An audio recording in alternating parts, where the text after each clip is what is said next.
నమస్తే అందరికీ, నేను మీ Madhukiran. Welcome back to my YouTube channel Rider MK. ఇప్పుడు మనం ఉన్నది కలియుగ ప్రత్యక్ష దైవమైన శ్రీ తిరుమల తిరుపతి దేవస్థానం. వెళ్తే చూస్తున్నారా, కంప్లీట్గా పొగమంచు పొద్దున్న నుంచి ఇదే విధంగా ఉంది. పొద్దున్న వచ్చాను వీడియో తీద్దామని చెప్పి, కానీ ఈ పొగమంచులో ఏం చూపించాలని చెప్పేసి దర్శనం వెళ్ళిపోయాను. దర్శనం వెళ్ళినప్పుడు వెదర్ క్లియర్ అయింది. ఆ తర్వాత మళ్ళీ ఇదే విధంగా మొత్తం పొగమంచు కప్పబడింది. ఎట్ లాస్ట్ నేను వీడియో తీయాలి కాబట్టి బయలుదేరిపోతున్నాను కొంతసేపట్లో. అందుకే ఇప్పుడు నేను మీకు వీడియో చూపిస్తున్నా.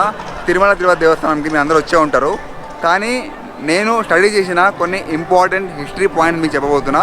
ప్రశాంతంగా గోవింద నామాలను స్మరిస్తూ నా ఈ వీడియోని చూడండి. నేను లాస్ట్ టైం తీసిన వీడియోస్ చాలా బాగా వచ్చాయి, అవన్నీ ఇప్పుడు నేను మీకు నెక్స్ట్ చూపిస్తాను.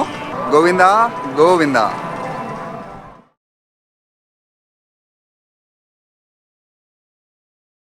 తిరుమాడ వీధుల్లో పొగమంచులో నడక నేను మీకు నా ఎక్స్పీరియన్స్ షేర్ చేస్తాను. అంటే నాకు తెలిసిన కొంచెం ఎక్స్పీరియన్స్. మీరు తిరుమల తిరుపతి దేవస్థానంకి వచ్చినప్పుడు రూమ్స్ కావాలంటే సిఆర్ ఆఫీస్ దగ్గర ఆగండి. అక్కడ రెస్ట్ ప్రకారం మీకు రూమ్ 4 గంటల నుంచి 6 గంటల లోపల దొరుకుతుంది ఇప్పుడున్న కండిషన్స్ ప్రకారము. లేకపోతే ఇక్కడ ఎక్కడ పడితే అక్కడ మరుగుదొడ్లు అండ్ నిత్యావసరాలు అన్నీ మనకు దొరుకుతాయి. ఫుడ్కి ఎలాంటి ప్రాబ్లం లేదు, కాబట్టి ఎక్కువ ఇబ్బంది అయితే పడరు. వన్ డే వెళ్ళిపోతే మాత్రం ఎలాంటి ఇబ్బంది లేదు. మీరు తిరుమల దేవస్థానం దర్శనంకి వెళ్ళే ముందు ఒక్కసారి వరాహస్వామిని దర్శించుకోండి. పురాణాల ప్రకారం ఏం చెప్తున్నారంటే, వరాహస్వామిని దర్శించుకున్న తర్వాతనే శ్రీవారిని దర్శించుకుంటే మనకి పుణ్య ప్రతిఫలం దొరుకుతుంది అంటున్నారు. కాబట్టి మీరు మన పురాణాలని ఫాలో చేస్తే మాత్రం తప్పకుండా వరాహస్వామిని దర్శించుకున్న తర్వాత మాత్రమే వెళ్ళండి. ఈ చుట్టుపక్కల ఉండే శ్రీవారి పాదాలు, హనుమంతుని టెంపుల్, ఇంకా చాలా మంచి ప్లేసెస్ ఉన్నాయి. మీరు కుదిరితే 1-2 డే టైం స్పెండ్ చేస్తే మాత్రం తప్పకుండా వెళ్ళండి.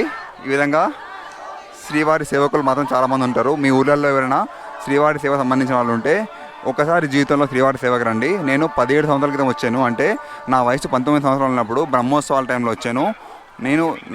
నాకు ఊహ తెలిసిన తర్వాత ఫస్ట్ టైం అలా వచ్చాను అనమాట. చాలా మంచి ఎక్స్పీరియన్స్. నేనైతే ప్రతి వాహన దర్శనం చేసుకున్నాను. నేను గరుడ వాహనం ఏదైతే ఉంటుందో, మెయిన్ వాహనం అని చెప్తారు కదా, గరుడ వాహనం కింద నుంచి వెళ్ళాను అనమాట. జీవితంలో మర్చిపోలేని, జీవితాంతం గుర్తుపెట్టుకునే అనుభవాలు అవన్నీ కూడా. కుదిరితే ఈ పక్కన ఉండే గుండంలో స్నానం చేయండి. శ్రీవారి పుష్కరిణి వాటర్ ఇప్పటికప్పుడు ప్యూరిఫై చేస్తూ ఉంటారు. ఇప్పుడు ఈ వెలుతురులు ఏమీ కనబడడం లేదు.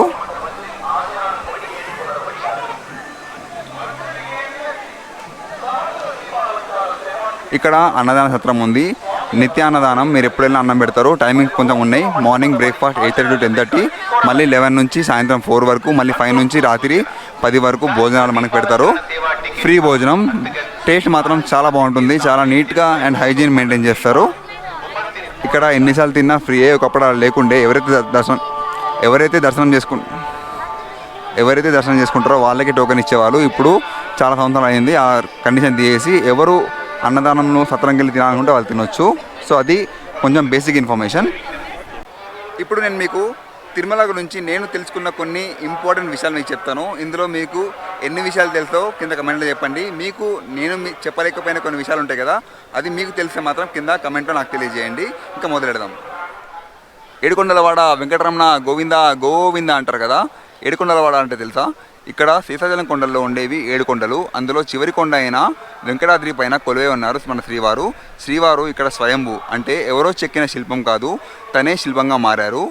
ఆ శిల్పంలో ఇప్పటికి కూడా జీవం ఉంది. అది ఎలా చెప్తున్నారంటే, శ్రీవారికి ఉండే వెంట్రుకలు చాలా న్యాచురల్గా ఉంటాయి అండ్ సాఫ్ట్గా ఉంటాయి. అది మనం చెప్పలేము. ఇక్కడ ఉండే పంతులు గారు మాత్రమే చెప్పగలుగుతారనమాట. వాళ్ళే ప్రత్యక్షంగా చూస్తారు. దాంతోపాటు శ్రీవారి వెనుక వైపు వెళ్తే మీకు సముద్ర వేవ్స్ చదువు వినిపిస్తుంది. అంటే ఒక సముద్ర ఘోష వినిపిస్తుంది అనమాట. ఈ కొండల పైన శ్రీవారు ఉన్నారని చెప్పి కనిపెట్టింది ఎవరో తెలుసా?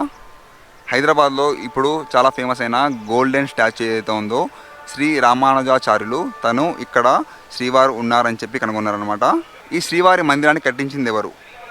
తమిళ రాజు అయిన తొండై మండలం కింగ్డమ్ సంబంధించిన తొండైమన్ అనే రాజు అప్పట్లో ఈ మందిరాన్ని కట్టడం ప్రారంభించారు. ఆ తర్వాత చోళులు, చాళుక్యులు, విజయనగర సామ్రాజ్యం వాళ్ళు ఆ యొక్క మందిరాన్ని ఇంకా పెద్దగా చేస్తూ వచ్చారు. సో అది మందిరం యొక్క చరిత్ర.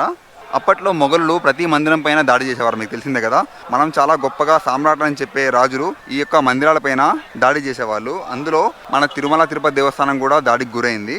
అప్పట్లో గోల్కొండ కింగ్ అయిన సుల్తాన్ అబ్దుల్లా కుతుబ్ షా ఈ మందిరం పైన దాడి చేసినప్పుడు ఇక్కడ ఉండే లోకల్ వాళ్ళు, భక్తులు అందరూ కూడా వేడుకున్నారు, ఈ మందిరానికి ఎలాంటి హాని కలిగించకండి, కావాలంటే ఇక్కడ వచ్చే డబ్బులు, సంపద అంతా కూడా మీకు సమర్పిస్తామని చెప్పి 1656 నుంచి 1668 12 సంవత్సరాల పాటు పన్నులు ఆ యొక్క రాజు కట్టారనమాట. శ్రీవారి నుదురుపైన నామం ఉంటుంది, మీరు చూసి ఉంటారు కదా, చాలా పెద్దగా కనబడుతుంది. అది ఎందుకంటే శ్రీవారి కళ్ళు చాలా పవిత్రమైనవి. ఆ కళ్ళని మనం డైరెక్ట్గా చూడలేము, ఆ కాస్మిక్ రేస్ని మనం భరించలేము అనమాట. అందుకే సగం కళ్ళని ఆ యొక్క తిరునామంతో కప్పివేస్తారు. గురువారం రోజు మాత్రం శ్రీవారి కళ్ళు కొంచెం చిన్నగా కనబడతాయంట. అప్పుడు మాత్రం చిన్నగా కనబడి కళ్ళు ఓపెన్ కనబడతాయంట. అప్పుడు మాత్రం తిరునామాన్ని కొంచెం చిన్నగా చేస్తారు. ఇక్కడ నాన్ హిందూస్ దర్శించుకోవచ్చా అంటే తప్పకుండా దర్శించుకోవచ్చు, కానీ మేము హిందువులం కాదు అని ఒక డిక్లరేషన్ ఫామ్ ఉంటుంది, ఈ తిరుమలలో దొరుకుతుంది. ఆ డిక్లరేషన్ ఫామ్ని నింపి కావాలంటే మీరు వచ్చి దర్శించుకోవచ్చు. శ్రీవారికి ఎంతో డబ్బు వస్తుంది కదా, ఈ కలియుగంలో చివరి వరకు అంటే ఈ కలియుగాంతం వరకు కూడా శ్రీవారు కుబేరునికి అప్పు కడుతూనే ఉంటారు అనమాట. పద్మావతి అమ్మవారిని పెళ్లి చేసుకోవడానికి చేసిన అప్పు, వడ్డీ అంతా కలిపి కలియుగం అంతం వరకు కూడా శ్రీవారు కుబేరునికి అప్పు కడుతూనే ఉంటారు. ఇంకా ఈ కొండపైన ఎవరు కూడా పూలను ధరించకూడదు, ఎందుకంటే ఈ తిరుమలలో పూజే పూలన్నీ కూడా శ్రీవారికి సంబంధించినవే కాబట్టి తనకే చెందుతాయి. చాలామందికి తెలియని విషయము, నవంబర్ 7, 1979 నైట్ అంటే శ్రీవారి మందిరాన్ని మూసే ముందు ఇక్కడ ఉండే పెద్ద పెద్ద బ్రాంజ్ గంటలు అంటే రాగి గంటలు వాటికి అవే చాలా గట్టిగా మోగాయంట. ఆ శబ్దానికి తిరుమలలో ఉండే ప్రతి ఒక్కరు లేచి నించున్నారంట. సో అంత శబ్దంతో ఎవరు వాటిని కదిలించకుండా గంటలు మోగాయి. మీరు మందిరంలో ఎంటర్ అయినప్పుడు రైట్ సైడ్లో ఒక్కసారి పైన చూస్తే ఒక బల్లెం కనబడుతుంది. ఆ బల్లెం ఏంటంటే శ్రీవారు అప్పట్లో ఆవు పాలను తాగేవారు పుట్టలో నుండి. ఆవు పాలు ఎందుకు ఇవ్వట్లేదని చెప్పేసి అప్పట్లో అలవారు గారు వచ్చి వెతుకుతుంటే అక్కడ పుట్టలో పాలు ఇవ్వడం గమనించి ఆ బల్లెంతో పొడిచినప్పుడు శ్రీవారికి చిన్ కింద అంటే మూతి కింద దెబ్బ తగులుతుంది అనమాట. సో ఆ బల్లెం ఇప్పటికి కూడా మనకి మీ గుడిలో ఎంటర్ అయినప్పుడు రైట్ సైడ్ పైన చూస్తే కనబడుతుంది. అందుకే శ్రీవారి గడ్డంకి వైట్ చందనం పూస్తారు. ఈ మందిరంలో వచ్చే సంపద ఎంత అంటే రోజుకి 20 నుంచి 30 కోట్లు వస్తాయి, 20 నుంచి 30 కోట్లు. కానీ ఎవరికి ఏ తక్కువ కాకుండా చాలా నీట్గా మెయింటైన్ చేస్తారు. అదే అనమాట ఈ తిరుమల తిరుపతి దేవస్థానం గురించి. మీకు నేను ఇచ్చిన ఇన్ఫర్మేషన్ ఎలా అనిపించింది కింద కమెంట్లో చెప్పండి. మీకు తెలిసిన కొత్త విషయాలు ఉంటే తప్పకుండా చూసే వాళ్ళకి ఇంకా నాకు తెలియజేయండి కింద కమెంట్లో రాసి. సో ఇక్కడితో నేను వీడియో ఎండ్ చేస్తున్నా. ఈరోజు నేను బయలుదేరుతున్నా. ఇక్కడ నుంచి కిందకి అంటే పద్మావతి అమ్మవారు మరియు గోవిందరాజుని దర్శించుకొని మేము బయలుదేరుతాం మళ్ళీ జహీరాబాద్కి. సో అదనమాట నా యొక్క ఈ భక్తి పారవశమైన సిరీస్. నచ్చితే తప్పకుండా లైక్ చేయండి. ఇంకా ఇలాంటి మంచి వీడియోస్ కొన్ని సబ్స్క్రైబ్ చేయండి. ఇక్కడితో వీడియో ఎండ్ చేస్తున్నా. మళ్ళీ నెక్స్ట్ వీడియోస్తో కలుసుకుందాం. జై హింద్. గోవిందా గోవిందా.